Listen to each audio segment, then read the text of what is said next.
नमस्कार, पूनम की आवाज चैनल में आपका स्वागत है। दोस्तों, आज हम आपको सुनाएंगे एक बहुत ही अच्छी कहानी। अगर आप हमारे चैनल पर नए हैं तो प्लीज हमारे चैनल को सब्सक्राइब करें, वीडियो को लाइक करें और शेयर करें। माधवपुर गांव में किसान अपनी बीवी और बच्चे के साथ रहता था। किसान की पत्नी का नाम निर्मला और बेटी का नाम मीनू था। किसान जो अपने बच्चों को बहुत प्यार करता था। किसान निर्मला ने बड़े प्यार से मीनू को पालते थे। किसान जब छोटा था तो उसके पिता शराब पीकर उसकी मां को मारा पीटा करते थे। कमाना तो जैसे उसके पिता जानते ही नहीं थे। किसान की मां ही बीड़ी के कारखाने में काम करके जैसे तैसे पैसे कमाती थी, पर उसका पिता जबरन उससे पैसे छीनकर शराब के नशे में उड़ा देता था। इसलिए किसान ज्यादा पढ़ लिख नहीं पाया था। वो छोटी सी उम्र में ही मेहनत करना सीख गया था।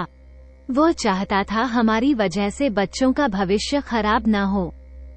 किसान हर दम अपने बीवी बच्चों को खुश रखना चाहता था। शादी ब्याह हो या कोई चुनाव जीत गया हो, किसी के घर नन्हा मेहमान आया हो या किसी खुशी के मौके पर किसान हर वक्त मौजूद रहता था। ऐसी जगहों पर किसान का हमेशा इंतजार किया जाता था, क्योंकि किसान एक बाजा बजाने का काम करता था। वह एक बैंड बाजा पार्टी के लिए काम करता था। इनके बैंड बाजा पार्टी में 5-6 लोग रहते थे। इन लोगों में से किसान का जोश ही सबसे निराला था। वो कहीं पर भी बाजा बजाने लगता तो हर कोई उसका जोश देखकर उसका उत्साह बढ़ाने लगते और ताल पर नाचने लगते थे। लोगों को नाचता देखकर किसान उस और उसके साथी पसीना बहने तक जोर जोर से बाजा बजाने लगते थे। जब सारा माहौल ठंडा हो जाता, जब सारा कार्यक्रम खत्म हो जाता तो इनके पार्टी को बस उंगलियों पर ही गिना जाए इतना ही मेहनताना मिल जाता था। हर एक के हिस्से में बस कुछ रुपए आ जाते थे। औरों की खुशियों में 4 चांद लगाने में ये लोग पानी की तरह पसीना बहा देते हैं, पर नाच नाच कर थक चुके लोग इन्हें सही मेहनताना देना जैसे भूल जाते थे। बस जो भी हाथ आता वो उन्हें दे देते और कहते, खाना भी खाकर जाना। वो भी ऐसे कहते जैसे उन पर कोई मेहरबानी कर रहे हों। लोगों का उत्साह देखकर जोश में आकर जोर जोर से बैंड बजाना भी एक मेहनत का काम है। देखने वाले और नाचने वाले तो सिर्फ मजे लेकर जाते हैं और उन्हें इनके हाथों के दर्द से कोई मतलब नहीं होता। कभी कभी मोहल्ले के पास कोई कार्यक्रम हो तो किसान वहां बाजा बजाने गया हो तो मीनू भी चली जाती थी और अपने बाबा को इतने उत्साह के साथ बाजा बजाते देखकर बहुत खुश नजर आती थी।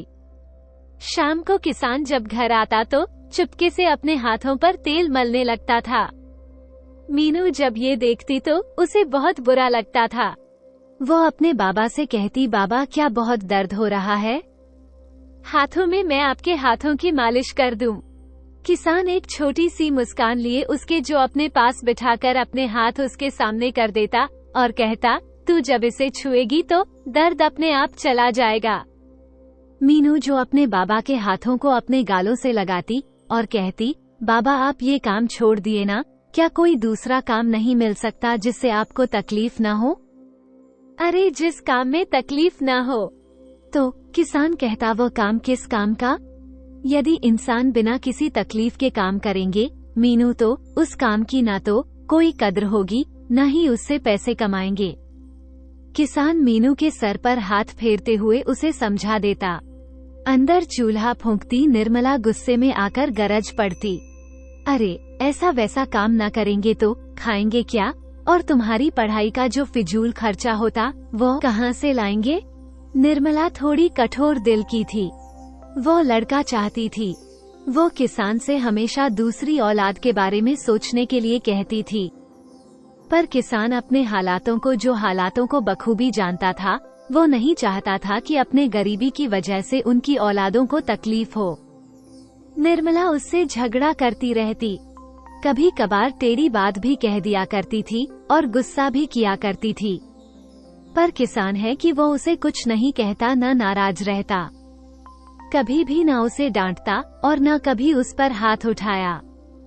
निर्मला जैसी भी किसान उससे खूब प्रेम करता था। मीनू भी पढ़ने में बहुत होशियार थी। वो चौथी कक्षा में पास ही के सरकारी स्कूल में पढ़ती थी। उसे तस्वीर बनाने का बड़ा शौक था। वो तरह तरह की तस्वीरें बनाया करती और उसने अपनी कला के किताब में सबसे पहले पन्ने पर अपने माँ बाप की तस्वीर बना रखी थी। स्कूल में हो या घर पर, वो किताब खोलकर सबसे पहले अपने माँ और बाप की तस्वीर को प्रणाम करती, फिर अपनी पढ़ाई शुरू करती। उसकी यह आदत स्कूल में सभी मास्टरों को बहुत पसंद आती थी। वो हमेशा मीनू की तारीफ किया करते थे। कभी घर पर मीनू किसी सवाल पर अटक जाती तो अपनी माँ से उसका जवाब पूछती, पर माँ अनपढ़ निर्मला को सवाल ही सीधा समझ में नहीं आता तो जवाब क्या खाक देती। निर्मला काम में व्यस्त होने का बहाना बनाती और बात को टाल देती। पर शाम को जब किशन घर आता तो वही सवाल जवाब वो अपने पिता से पूछती। किसान आधा अधूरा जवाब दे देता, फिर मीनू बाकी सारा जवाब समझ जाती। कुछ दिनों में मीनू के इम्तिहान आने वाले थे। स्कूल में सभी के इम्तिहान की फीस भरने को कहा गया था। अब ज्यादातर बच्चों के इम्तिहान के वक्त कोई भी कार्यक्रम या जलसा नहीं रखता था। जो रोज कमाकर खाने वाले होते हैं, उन्हें ऐसे दिनों में बड़ी कठिनाई होती है। हालात खराब होने की वजह से किसी के पास जमा पूंजी भी नहीं रहती थी। ये बात कि जो स्कूल के इम्तिहान की फीस भरनी है, मीनू ने घर आते ही अपनी माँ को बताई। निर्मला ने कहा, कितनी फीस भरनी है, उसकी रकम कितनी है? ऐसे सवाल किए। मीनू अपनी माँ का चेहरा देखते हुए कहने लगी, अम्मा 500 रुपए भरने। निर्मला अपने दांत चबाते हुए कहने लगी, हाय रे हाय, ज्यादा खर्चा ना हो इसलिए तो तुझे सरकारी स्कूल में भर्ती कराया। अब हुआ भी क्या? शिक्षक का शिक्षा का जो धंधा खोल बैठे हैं, क्या गरीब यूं ही शिक्षा से पीछे रह जाएगा? निर्मला को ऐसे बोलता देखकर मीनू को बड़ा मजा आ रहा था। उसने हंसते हुए कहा, अरे नहीं अम्मा, मैं तो मजाक कर रही थी। कोई 500 रुपए नहीं, सिर्फ 60 रुपए भरने हैं। तो निर्मला कहने लगी, ठहर तो जा जरा, बहुत जबान चलने लगी है तेरी। निर्मला मीनू के पीछे बेलन लेकर दौड़ पड़ी और मीनू हंसते हुए बाहर की ओर चली गई। आज किशन ने घर आने में देर कर दी, पर उसके माथे पर कुछ परेशानियों की लकीर दिखाई दे रही थी। निर्मला ने उससे पूछा, कहाँ थे अब तक? खाना कब से ठंडा हो रहा है? अब बैठे क्या हो, जब हाथ मुंह धो लो, मैं खाना लगाती हूँ। जो बात निर्मला को पूछनी थी वो मीनू ने किशन से पूछी। क्या हुआ बाबा, इतने परेशान क्यों लग रहे हो? क्या हाथों में दर्द हो रहा है? मैं तेल मल दूं? बाबा, किशन ने एक नजर अपनी मीनू की तरफ देखा और कहा, नहीं मीनू, दर्द नहीं हो रहा, बस जरा सा थक गया हूँ। चलो खाना खाते हैं। किशन की बात में दर्द भरी आवाज थी। कुछ तो बात है जो वो छुपा रहा था। किशन की हालत देख मीनू ने स्कूल फीस की बात न करने का तय किया।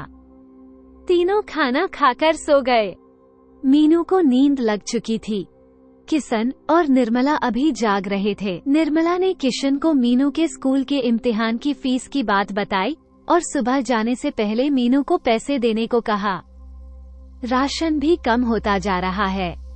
इतना कहकर वो आंख बंद करके सो गई।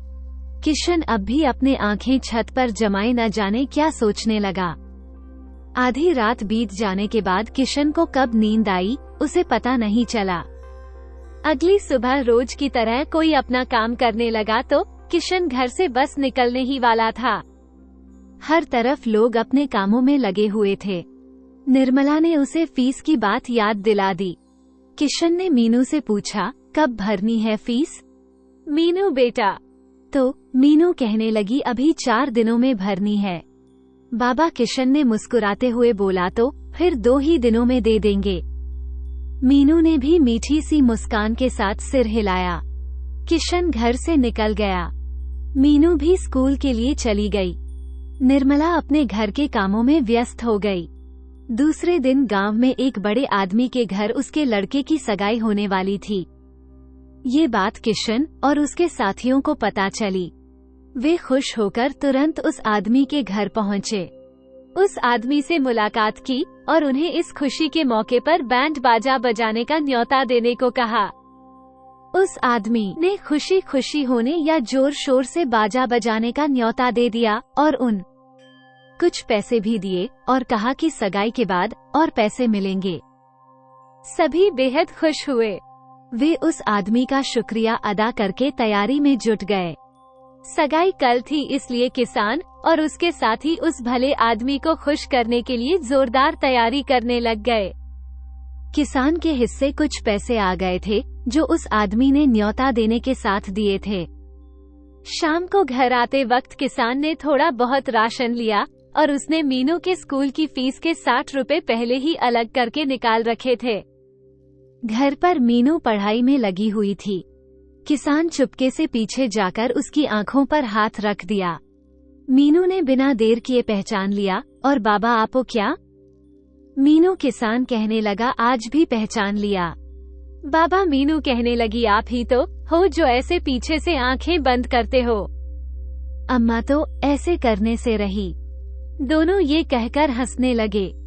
किसान ने मीनू को 60 रुपए निकाल कर दिए और स्कूल फीस भरने के लिए कहा।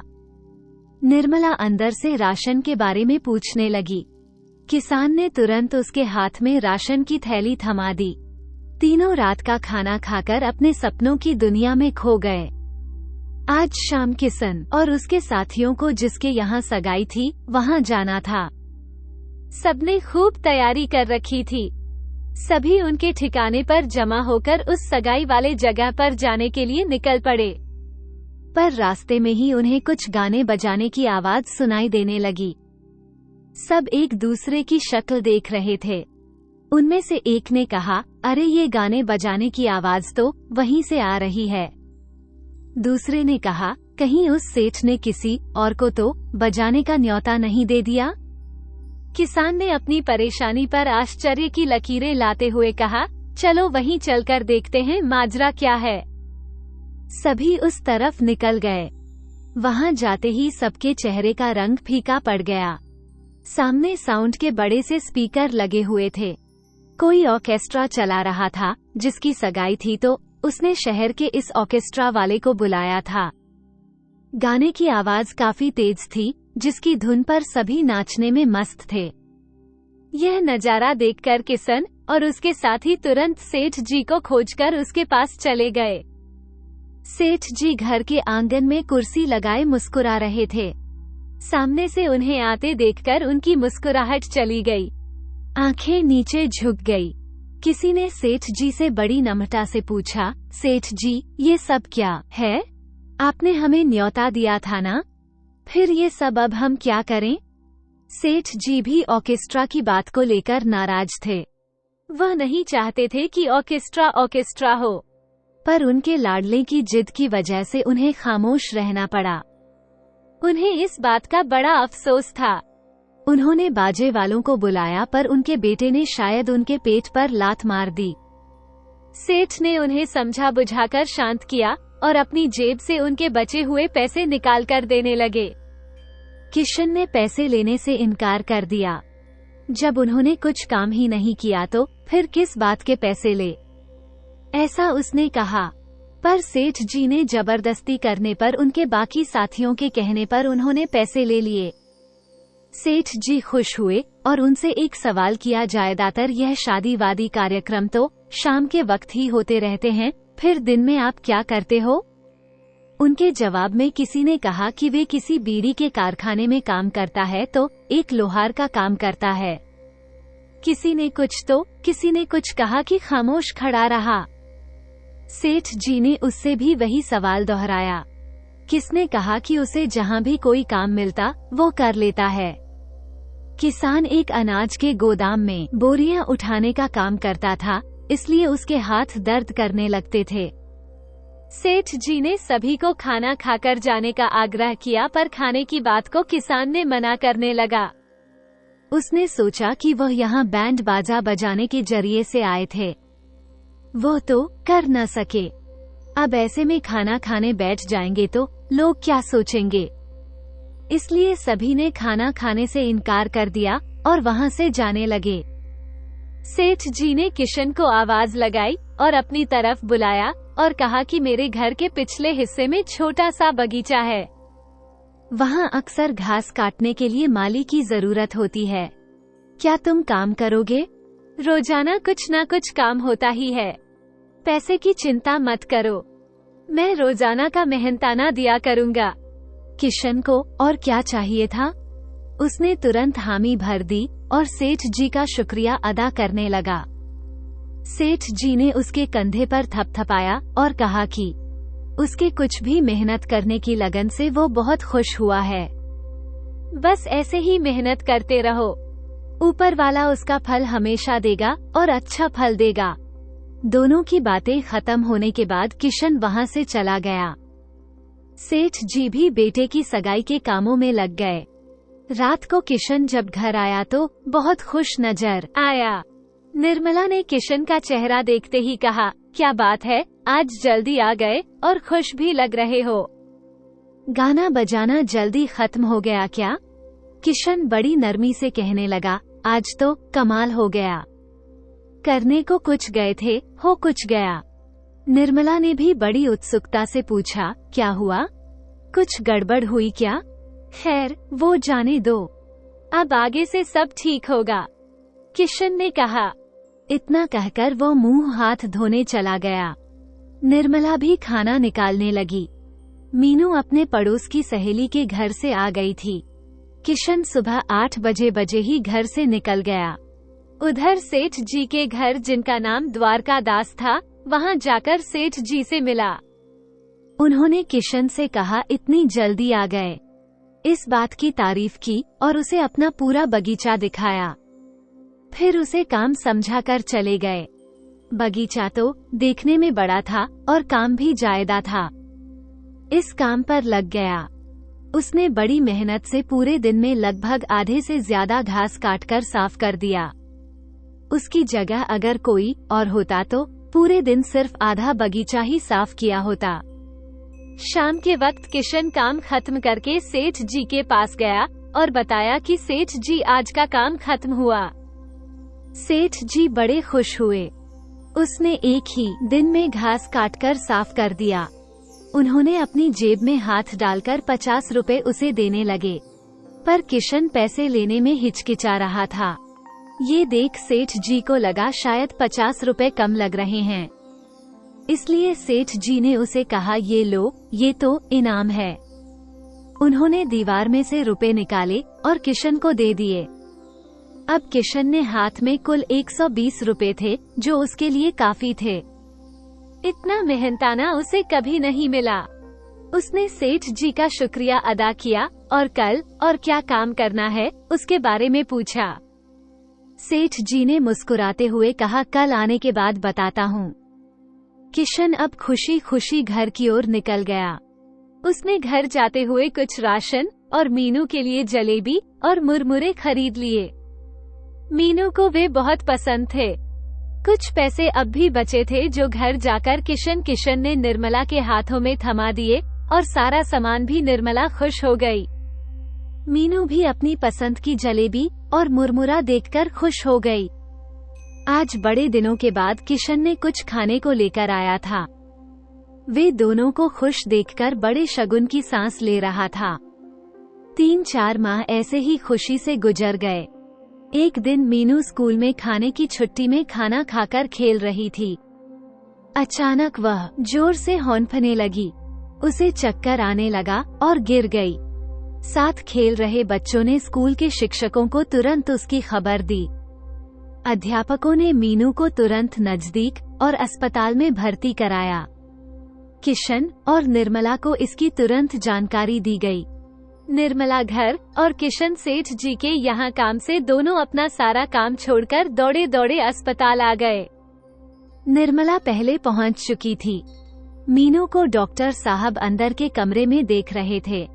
निर्मला पड़ोस की देवकी भाभी जो निर्मला के साथ आई हुई थी, वे दोनों बाहर बैठी थी। तभी किशन हौंफते हुए आया और निर्मला ने उसकी तरफ देखा और आंसू निकलने लगे। उसके वह किशन से लिपट कर रोने लगी और कहने लगी, देखिए ना हमारे मीनू को क्या हो गया है। वो आंख नहीं खोल रही है, ना कुछ बोल रही है। किशन ने निर्मला को तसल्ली देने लगा और कहा, अरे पागल, रोती क्यों है? कुछ नहीं होगा मीनू को। बच्चे अक्सर ऐसे बीमार हो जाते हैं, गिरते पड़ते रहते हैं। अभी दौड़ते हुए बाहर आ जाएगी अपनी मीनू।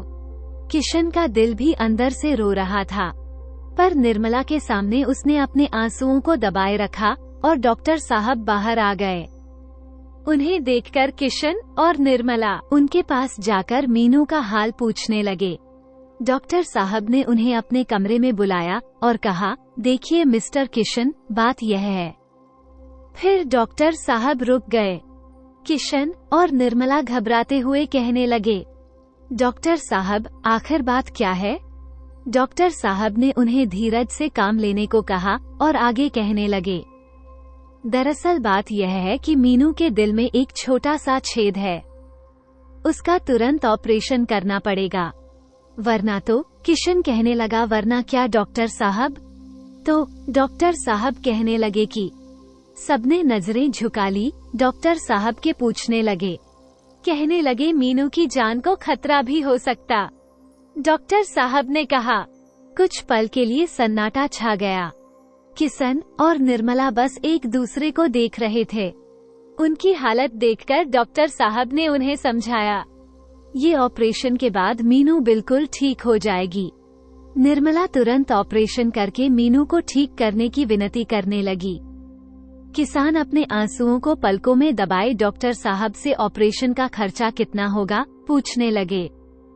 डॉक्टर साहब ने उन्हें ऑपरेशन का कुल खर्चा 20 से 30 हजार बताया, जिसे सुनकर किसान डॉक्टर साहब को बस देखता रह गया और निर्मला तो जोर जोर से रोने लगी कि संजय से तैसे निर्मला को चुप करने लगा और डॉक्टर साहब से कहने लगा, डॉक्टर साहब, आप मीनू को कैसे भी करके ठीक कर दीजिए, मैं कहीं से भी कुछ भी करके पैसों का इंतजाम कर दूंगा, आप बस मेरी बच्ची को ठीक कर दीजिए।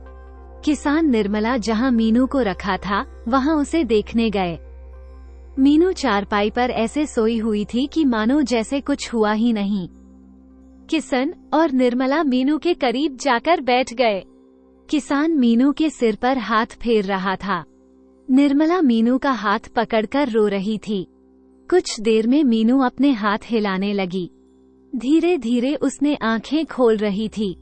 किसान ने मीनू को देखा और निर्मला को इशारे से आंसू पोंछने को कहा। मीनू ने आंखें खोली तो सामने अपने माँ और बाबा को पाया। उसने इधर उधर देखा तो वो समझ गई कि वह अस्पताल में। उसने कहा, अम्मा बाबा, मैं फिर कभी स्कूल में भागम भाग नहीं करूंगी। ऐसे खेलते ही मैं गिर गई थी। किसान अपने आप को संभालते हुए मीनू के सर पर हाथ फेरते हुए कहने लगा, कुछ नहीं बेटा, तुम्हें कुछ नहीं हुआ। थोड़े दिन में तुम पहले जैसा खेल कूद पाओगी। निर्मला अपने आंसुओं को रोक नहीं पाई। उसने मीनू का हाथ अपने गालों पर लगाया और फिर उन्हें चूमने लगी। आज अम्मा को क्या हो गया? मीनू ने पूछा। बाबा, बड़ा प्यार आ रहा मुझ पर। अरे अम्मा, कुछ नहीं हुआ है, मुझे जल्दी से घर ले चलो ना। मीनू अपने माँ बाबा को देखकर कहने लगी। निर्मला के मुंह से एक शब्द भी नहीं निकल रहा था।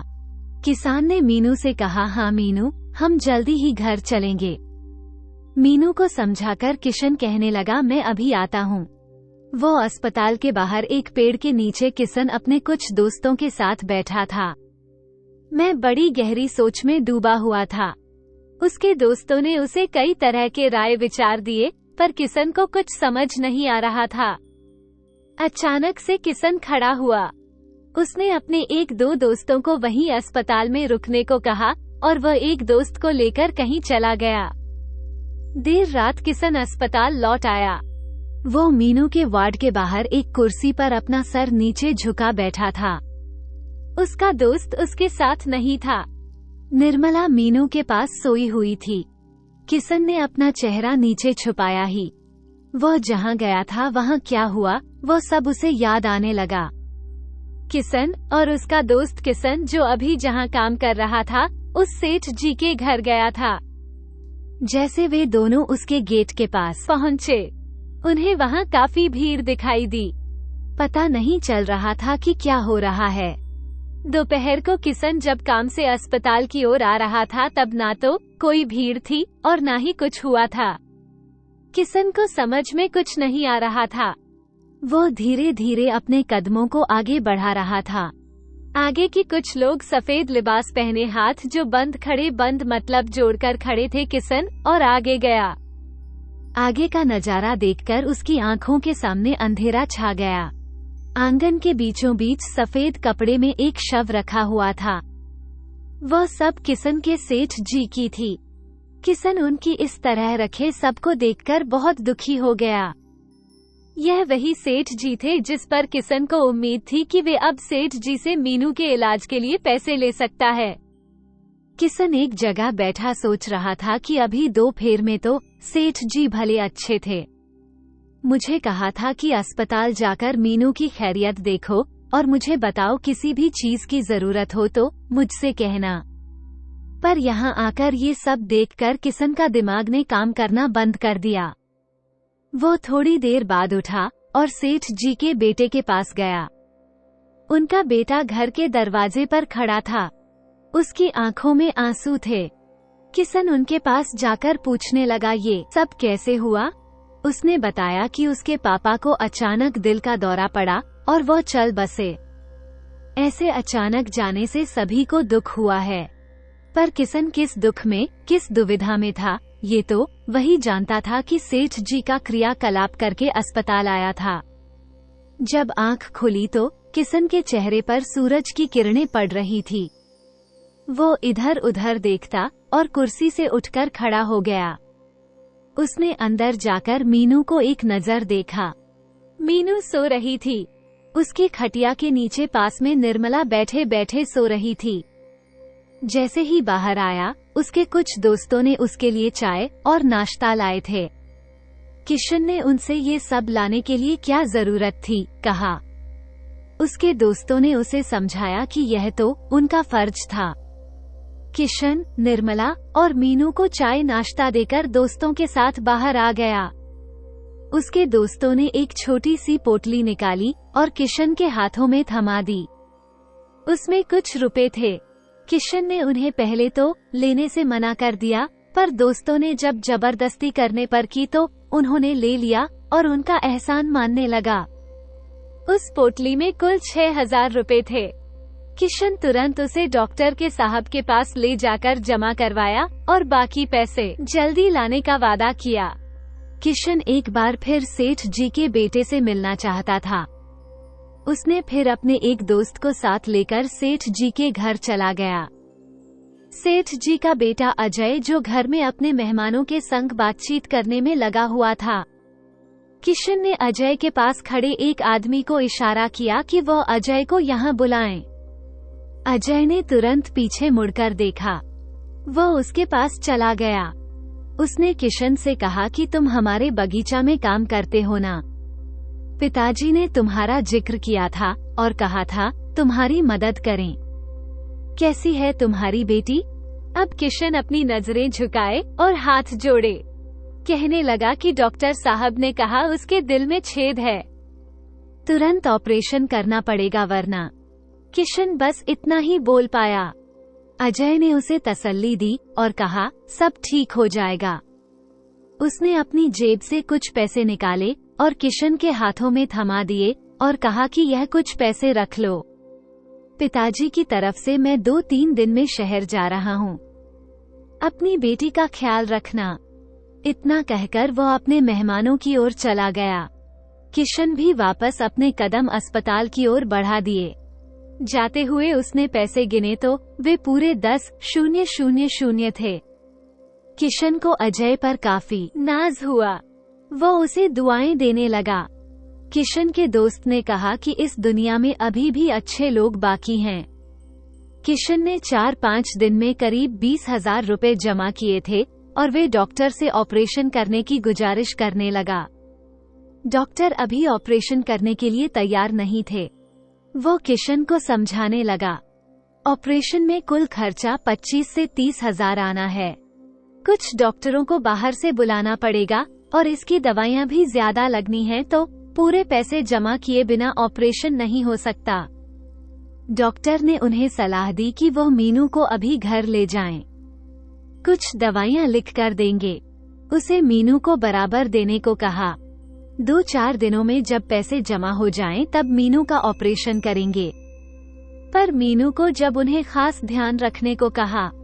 किशन और उसके 2 दोस्तों ने डॉक्टरों से बहुत मिन्नतें की, पर वह नहीं माना। पर परेशान होकर किशन के दोस्तों ने उसे बाहर जो लाए और कहा कि अब मीनू को घर ले चलते हैं। किशन कहीं से तो पैसों का इंतजाम करके मीनू बिटिया का इलाज करवाएंगे। दोस्तों की हमदर्दी देखकर किशन अपने आंसू पोंछने लगा और वो मीनू के वार्ड में चला गया। निर्मला मीनू के पास बैठी हुई थी। किशन ने अपना सारा सामान लेने को कहा और मीनू जो खटिया पर बैठी हुई थी उसे घर चलने को कहा। निर्मला कहने लगी, ऐसे अचानक ऐसे कैसे घर क्यों जा रहे हैं? मीनू का तो अभी इलाज भी नहीं हुआ। किशन ने उससे कहा कि वह घर चलकर सब बता देगा। निर्मला मान नहीं रही थी। मीनू तो कब से घर जाने को बेताब थी। वह तुरंत तैयार हो गई। किशन ने जैसे तैसे निर्मला को समझाया। डॉक्टर से बात करके मीनू को दवाइयाँ लेकर और मीनू को लेकर वह घर चल दिए। वह रात उनकी बेचैनी। उसने इधर उधर देखा तो वो समझ गई कि वह अस्पताल में। उसने कहा, अम्मा बाबा, मैं फिर कभी स्कूल में भागम भाग नहीं करूंगी। ऐसे खेलते ही मैं गिर गई थी। किशन अपने आप को संभालते हुए मीनू के सर पर हाथ फेरते हुए कहने लगा, कुछ नहीं बेटा, तुम्हें कुछ नहीं हुआ। थोड़े दिन में तुम पहले जैसा खेल कूद पाओगी। निर्मला अपने आंसुओं को रोक नहीं पाई। उसने मीनू का हाथ अपने गालों पर लगाया और फिर उन्हें चूमने लगी। आज अम्मा को क्या हो गया? मीनू ने पूछा। बाबा, बड़ा प्यार आ रहा है मुझ पर। अरे अम्मा, कुछ नहीं हुआ है, मुझे जल्दी से घर ले चलो ना। मीनू अपने माँ बाबा को देखकर कहने लगी। निर्मला के मुंह से एक शब्द भी नहीं निकल रहा था। किशन ने मीनू से कहा, हाँ मीनू, हम जल्दी ही घर चलेंगे। मीनू को समझाकर किशन कहने लगा, मैं अभी आता हूँ। वो अस्पताल के बाहर एक पेड़ के नीचे किशन अपने कुछ दोस्तों के साथ बैठा था। वो बड़ी गहरी सोच में डूबा हुआ था। उसके दोस्तों ने उसे कई तरह के राय विचार दिए, पर किशन को कुछ समझ नहीं आ रहा था। अचानक से किशन खड़ा हुआ। उसने अपने 1-2 दोस्तों को वहीं अस्पताल में रुकने को कहा और वह एक दोस्त को लेकर कहीं चला गया। देर रात किशन अस्पताल लौट आया। वो मीनू के वार्ड के बाहर एक कुर्सी पर अपना सर नीचे झुका बैठा था। उसका दोस्त उसके साथ नहीं था। निर्मला मीनू के पास सोई हुई थी। किशन ने अपना चेहरा नीचे छुपाई ही। वह जहाँ गया था वहाँ क्या हुआ, वो सब उसे याद आने लगा। किशन और उसका दोस्त किशन जो अभी जहाँ काम कर रहा था, उस सेठ जी के घर गया था। जैसे वे दोनों उसके गेट के पास पहुँचे, उन्हें वहाँ काफी भीड़ दिखाई दी। पता नहीं चल रहा था कि क्या हो रहा है। दोपहर को किशन जब काम से अस्पताल की ओर आ रहा था, तब ना तो कोई भीड़ थी और न ही कुछ हुआ था। किशन को समझ में कुछ नहीं आ रहा था। वह धीरे धीरे अपने कदमों को आगे बढ़ा रहा था। आगे के कुछ लोग सफेद लिबास पहने, हाथ जो बंद खड़े, बंद मतलब जोड़कर खड़े थे किशन, और आगे गया। आगे का नजारा देखकर उसकी आंखों के सामने अंधेरा छा गया। आंगन के बीचों बीच सफेद कपड़े में एक शव रखा हुआ था। वह सब किशन के सेठ जी की थी। किशन उनकी इस तरह रखे सबको देखकर बहुत दुखी हो गया। यह वही सेठ जी थे जिस पर किशन को उम्मीद थी कि वे अब सेठ जी से मीनू के इलाज के लिए पैसे ले सकता है। किशन एक जगह बैठा सोच रहा था कि अभी 2 फेर में तो सेठ जी भले अच्छे थे। मुझे कहा था कि अस्पताल जाकर मीनू की खैरियत देखो और मुझे बताओ, किसी भी चीज की जरूरत हो तो मुझसे कहना। पर यहाँ आकर ये सब देखकर किशन का दिमाग ने काम करना बंद कर दिया। वो थोड़ी देर बाद उठा और सेठ जी के बेटे के पास गया। उनका बेटा घर के दरवाजे पर खड़ा था। उसकी आंखों में आंसू थे। किशन उनके पास जाकर पूछने लगा, ये सब कैसे हुआ? उसने बताया कि उसके पापा को अचानक दिल का दौरा पड़ा और वो चल बसे। ऐसे अचानक जाने से सभी को दुख हुआ है, पर किशन किस दुख में, किस दुविधा में था, ये तो वही जानता था कि सेठ जी का क्रियाकलाप करके अस्पताल आया था। जब आंख खुली तो किशन के चेहरे पर सूरज की किरणें पड़ रही थी। वो इधर उधर देखता और कुर्सी से उठकर खड़ा हो गया। उसने अंदर जाकर मीनू को एक नजर देखा। मीनू सो रही थी। उसके खटिया के नीचे पास में निर्मला बैठे बैठे सो रही थी। किशन जैसे ही बाहर आया, उसके कुछ दोस्तों ने उसके लिए चाय और नाश्ता लाए थे। किशन ने उनसे ये सब लाने के लिए क्या जरूरत थी कहा। उसके दोस्तों ने उसे समझाया कि यह तो उनका फर्ज था। किशन, निर्मला और मीनू को चाय नाश्ता देकर दोस्तों के साथ बाहर आ गया। उसके दोस्तों ने एक छोटी सी पोटली निकाली और किशन के हाथों में थमा दी। उसमें कुछ रुपए थे। किशन ने उन्हें पहले तो लेने से मना कर दिया, पर दोस्तों ने जब जबरदस्ती करने पर की तो उन्होंने ले लिया और उनका एहसान मानने लगा। उस पोटली में कुल 6,000 रुपए थे। किशन तुरंत उसे डॉक्टर के साहब के पास ले जाकर जमा करवाया और बाकी पैसे जल्दी लाने का वादा किया।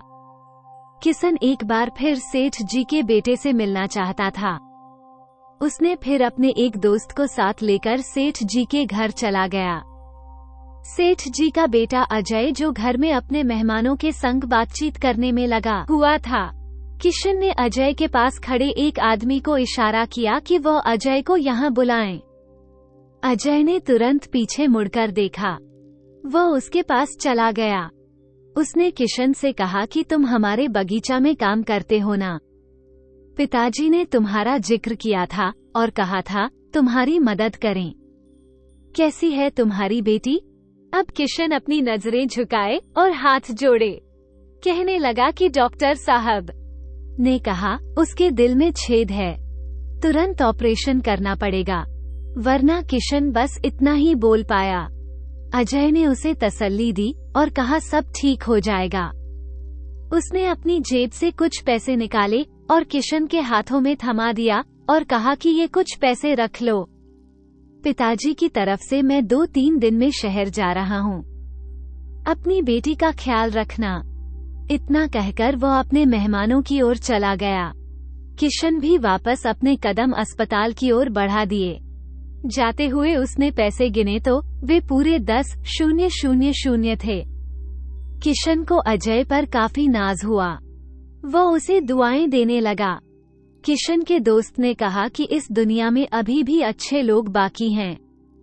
किशन ने 4-5 दिन में करीब 20,000 रुपए जमा किए थे और वे डॉक्टर से ऑपरेशन करने की गुजारिश करने लगा। डॉक्टर अभी ऑपरेशन करने के लिए तैयार नहीं थे। वो किशन को समझाने लगा, ऑपरेशन में कुल खर्चा 25 से 30,000 आना है। कुछ डॉक्टरों को बाहर से बुलाना पड़ेगा और इसकी दवाइयाँ भी ज्यादा लगनी हैं, तो पूरे पैसे जमा किए बिना ऑपरेशन नहीं हो सकता। डॉक्टर ने उन्हें एक सलाह दी कि वो मीनू को अभी घर ले जाएं। कुछ दवाइयाँ लिख कर देंगे। उसे मीनू को बराबर देने को कहा। 2-4 दिनों में जब पैसे जमा हो जाएं, तब मीनू का ऑपरेशन करेंगे। पर मीनू को जब उन्हें खास ध्यान रखने को कहा। किशन और उसके 2 दोस्तों ने डॉक्टरों से बहुत मिन्नतें की, पर वह नहीं माना। पर परेशान होकर किशन के दोस्तों ने उसे बाहर जो लाए और कहा कि अब मीनू को घर ले चलते हैं। किशन कहीं से तो पैसों का इंतजाम करके मीनू बिटिया का इलाज करवाएंगे। दोस्तों की हमदर्दी देखकर किशन अपने आंसू पोंछने लगा और वो मीनू के वार्ड में चला गया। निर्मला मीनू के पास बैठी हुई थी। किशन ने अपना सारा सामान लेने को कहा और मीनू जो खटिया पर बैठी हुई थी उसे घर चलने को कहा। निर्मला कहने लगी, ऐसे अचानक ऐसे कैसे घर क्यों जा रहे हैं? मीनू का तो अभी इलाज भी नहीं हुआ। किशन ने उससे कहा कि वह घर चलकर सब बता देगा। निर्मला मान नहीं रही थी। मीनू तो कब से घर जाने को बेताब थी। वो तुरंत तैयार हो गई। किशन ने जैसे तैसे निर्मला को समझाया। डॉक्टर से बात करके मीनू को दवाइयाँ लेकर और मीनू को लेकर वह घर चल दिए। वो रात उनकी बेचैनी और फिक्र के साथ बीत गई, पर सुबह के पंछियों की चिल्लाहट के ने किशन को मीनू की सवेरे सवेरे उठकर पढ़ाई करने की आवाज सुनाई दे रही थी।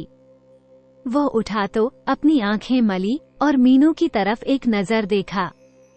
वह गहरी नींद में थी। कितना मासूम चेहरा लग रहा था उसका। किस अन्य मन से देखकर सोचने लगा, मीनू का इलाज होते ही घर में फिर से उसकी आवाज, उसकी शरारत, उसका बड़बड़ाना गूंजने लगेगा। निर्मला रसोई में थी।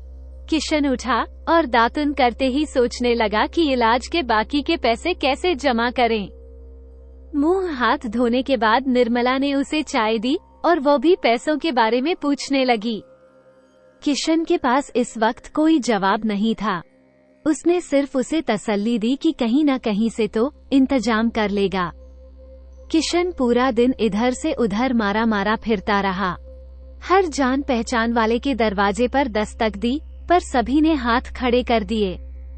पूरा दिन यूं ही बीत गया। शाम का वक्त था। मीनू घर में खटिया पर सोई हुई थी। निर्मला चावल चुनने में व्यस्त थी। किशन आंगन में अपने कुछ दोस्तों के साथ बैठा बातें कर रहा था। उनमें चर्चा चल रही थी कि बाकी के पैसे कैसे जुटाए जाए। किशन गरीब था। उसके पास न जमीन थी और न ही गहने थे जिसे बेचकर वो मीनू का इलाज कर सके। किशन के दो दोस्तों ने कहीं से 4,000 का इंतजाम किया और वह लाकर किशन को दे दी। किशन को थोड़ी राहत मिली। वो अपने दोस्तों का शुक्रिया अदा करने लगा। उसके दोस्तों ने कहा ये तो उनका फर्ज था, मीनू हमारी भी तो बेटी है। किशन और उसके दोस्तों ने तकरीबन 20,000 का इंतजाम किया था। अब बस 5,000 और जोड़ना था। किशन फिर अपने सेठ जी के घर चला गया, उनके बेटे अजय से मिलने। उसे लगा अगर वो और थोड़ी मदद मांगे तो वो मना नहीं करेगा। किशन जब वहां पहुंचा तो पता चला अजय घर पर नहीं है, वह शहर जा चुका है। किशन अपनी किस्मत पर रोता हुआ वहां से खाली हाथ लौट आया। 3 दिन गुजर गए पर अभी भी 5,000 का इंतजाम नहीं हो सका। मीनू की तबीयत बिगड़ते जा रही थी। किशन और निर्मला फिर से उसे अस्पताल लेकर गए। डॉक्टर ने उन्हें फौरन ऑपरेशन करने की सलाह दी, पर पूरे पैसे जमा नहीं करने के बाद डॉक्टर ने फिर दवाई दी और उसे घर जाने को कहा। दूसरे दिन फिर मीनू को सांस लेने में तकलीफ होने लगी। किशन और निर्मला मीनू के पास बैठे भगवान से प्रार्थना करने लगे कि उनकी मीनू को बचा ले। एक शाम सूरज अपनी गर्म किरणों को छुपा चुका था। यहाँ घर में निर्मला एक दीवार से जो टिके हुए बैठी थी, वह अजीब दिख रही थी। उसके बाल बिखरे हुए थे, आंखें लाल थी, उनमें सूजन बढ़ी हुई थी। निर्मला के आसपास कुछ लोग बैठे हुए थे। निर्मला जहाँ बैठी थी ठीक उसके ऊपर दीवार पर एक सुंदर सी तस्वीर लगी हुई थी। उस तस्वीर पर फूलों की माला चढ़ी हुई थी। कितनी सुंदर लग रही थी वह तस्वीर, मानो अभी बोल पड़ेगी। वह सुंदर तस्वीर प्यारी मीनू की थी। वह तस्वीर बेचारी मीनू, सबकी प्यारी मीनू अब भगवान को प्यारी हो चुकी थी। आज उसका चौथा था। कुछ लोग उसकी तैयारी में लगे हुए थे, पर किशन कहीं नजर नहीं आ रहा था। शायद वो कुछ सामान लेने गया होगा। किशन अपने गले में बाजा लटकाए उसे धीमे धीमे बजाते हुए हर घर के दरवाजे पर जाता और पूछता कि मीनू आई थी क्या यहाँ? खेलते खेलते कहीं आपके घर तो नहीं आई? उस घर के लोग हैरान होकर सिर्फ नामे सिर हिलाते। किशन फिर अपने कदम दूसरे घर की ओर बढ़ाता। वो चलते चलते कुछ बड़बड़ा रहा था। वो कह रहा था मीनू बीना आजकल बहुत परेशान करने लगी है। एक जगह टिकती नहीं है कि हर दरवाजे पर जाता, बाजा बजाता और यही सवाल पूछता मीनू आई है क्या? मैं चंद रुपए ना होने की वजह से एक मासूम बच्ची को जान गंवानी पड़ी। पूरे दुनिया में की तो बात ही छोड़ो, सिर्फ अपने हिंदुस्तान में ही ना जाने कितनी जाने सिर्फ पैसों की वजह से चली जाती हैं। आज जरूरत है हर इंसान को अपनी इंसानियत दिखाने की, एक दूसरे की मदद करने की, ताकि फिर कोई मासूम को अपनी जान गंवानी पड़े। दोस्तों, अगर आपको ये कहानी पसंद आई हो तो प्लीज हमारे चैनल को सब्सक्राइब करें, वीडियो को लाइक करें और शेयर करें। वीडियो को अंत तक देखने के लिए आपका बहुत बहुत धन्यवाद।